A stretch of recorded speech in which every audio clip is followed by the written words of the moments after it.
Lesson 48 in the Jazz Violin series. Now, before I get your head spinning too poorly of all this information I'm spitting out here about chords and music mechanics, I want to ease your mind a little bit. There's this kind of a cool little trick that I learned.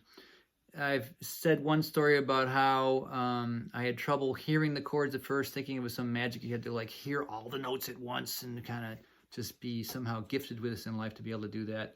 I learned that wasn't right.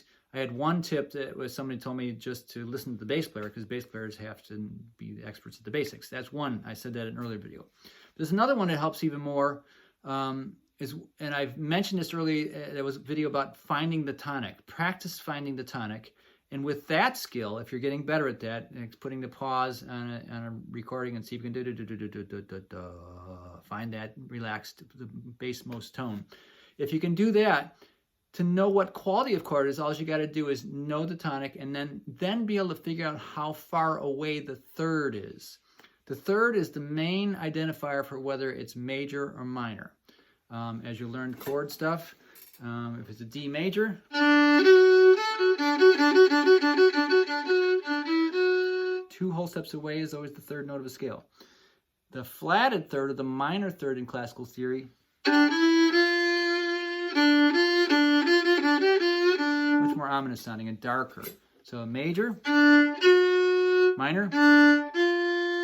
If you can hear the difference between those two, which I hope you can, and test yourself and memorize it, have friends play notes that are either 2 steps away or a step and a half, that's the most important interval, as it's called, to know. If you can find the tonic quickly, with earlier practice you might have to be getting that down now, and then quickly with your ear flipped to see how far away the next note is.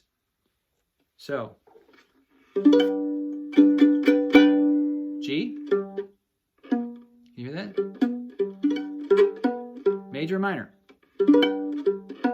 Major, isn't it? All right, here's minor as an example. So here, and how far is the third away? That's a good trick. Just be quick with that and flip it. You don't have to be able to magically hear every note. You know, I met a young woman when I was in high school who could take 4-part dictation of Bach chorales. Like, it was astounding to me. There had to be some trick in her mind to be able to quickly flip between them, because our brain really can't, in general, think of more than one thing. But, and she was probably very good at that, is my guess. But that was me, like, oh my God, some people just have this ability, just magically gifted to hear everything and know what they are. Maybe in some super level later, I don't know, some part of our brain might be able to do it. But in general, us mere mortals just have to be able to hear the bass note and then hear how far away that third is to determine whether it's major or minor, and there's other determination you can hear from there. But if you got whether the name of the chord and whether it's major or minor, you're most of the way there as far as figuring out just about everything in music by ear without even having a chart.